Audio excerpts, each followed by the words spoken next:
আসসালামু আলাইকুম সবাইকে। আমার মনে হয় আগামী ৩ বছরের ভিতরে যদি ব্যবসা শুরু করতে পারি তাহলে ব্যবসা এস্টাবলিশ করা সম্ভব হবে।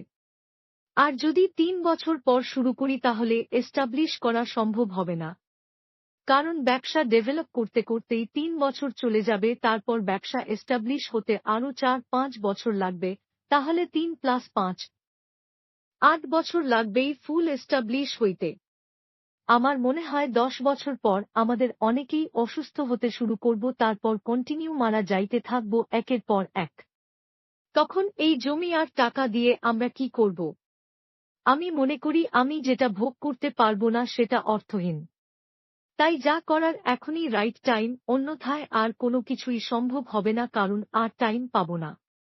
৩ বছরের ব্যবসার পরিকল্পনা আগে ও পরে। প্রথম বছর ভিত্তি গঠন পর্যায়ে আগে ব্যবসার আইডিয়া প্রাথমিক অবস্থায়, সীমিত গ্রাহক, কম পরিচিতি।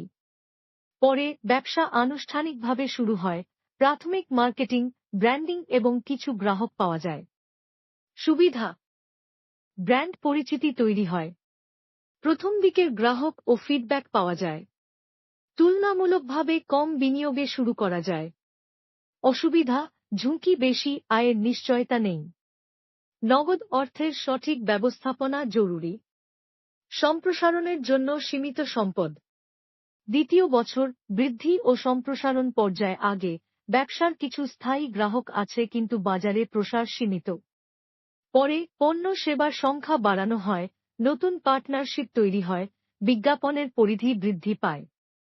সুবিধা: বিক্রি ও আয় বৃদ্ধি পায়, ব্র্যান্ড আরও শক্তিশালী হয়, নতুন বাজারে প্রবেশের সুযোগ পাওয়া যায়।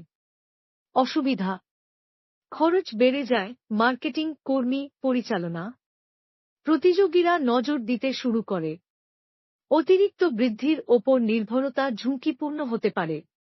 তৃতীয় বছর স্থিতিশীলতা ও প্রসারণ পর্যায়ে আগে ব্যবসা মাঝারি লাভজনক, এখনও মূলত বৃদ্ধির দিকে মনোযোগী। পরে ব্যবসা স্থিতিশীল হয়, প্রসারণযোগ্য সিস্টেম তৈরি হয় এবং টেকসই লাভ হয়। সুবিধা: শক্তিশালী বাজার অবস্থান, নিয়মিত আয় ও বিশ্বস্ত গ্রাহক, নতুন বিনিয়োগ, ফ্র্যাঞ্চাইজি বা বৈচিত্র্য আনার সুযোগ। অসুবিধা: বাজার পূর্ণ হয়ে গেলে বৃদ্ধি কমে যেতে পারে, নতুন উদ্ভাবন ও অভিযোজনের চাপ থাকে, নতুন কৌশল না আনলে স্থবিরতা আসতে পারে।